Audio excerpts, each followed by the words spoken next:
Hey, what's going on, YouTube friends? Just continuing with the Bruder A60H conversion here. Just want to give you guys a quick look at the different cuts and holes that I've made.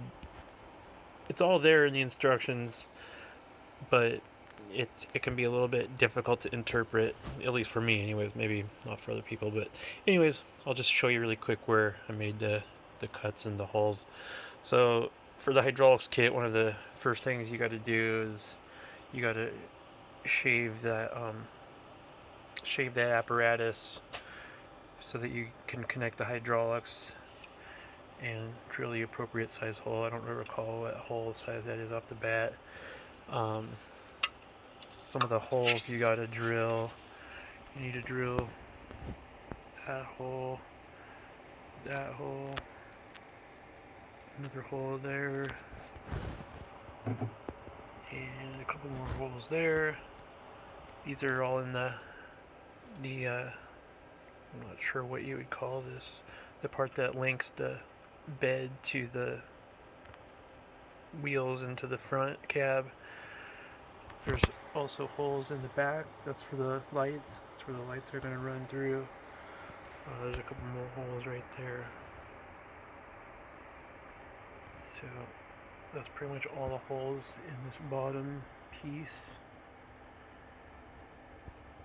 These are going to hold electric for the lights as well as hydraulics, I believe. Hydraulics might be just up here. I think these are only just for the lights. On this component here, you have to make this one slot on this side here and then a matching slot on the other side, and that's going to be a slot for the hydraulics for the tilt of the bed. So you need to make a slot on each side, and then you need to cut this bottom notch out. This bottom notch actually corresponds with that hole where the hydraulics for the tipper comes through. So that gives you clearance there.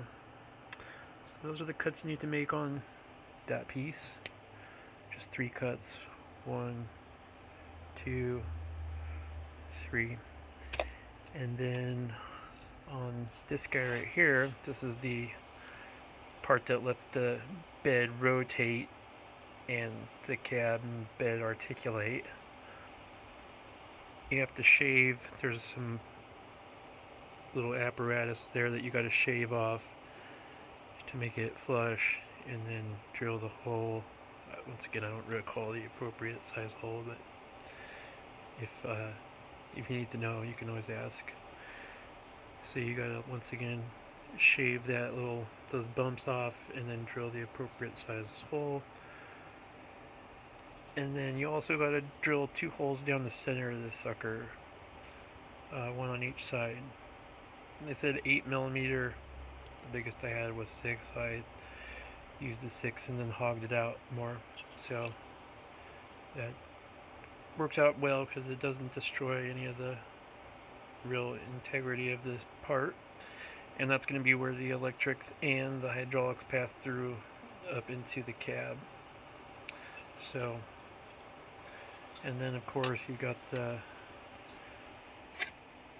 front, where you can see we've hollowed out the structural members and then put in the bracketry for the hydraulic pump and valve body and the hydraulic rams for the steering.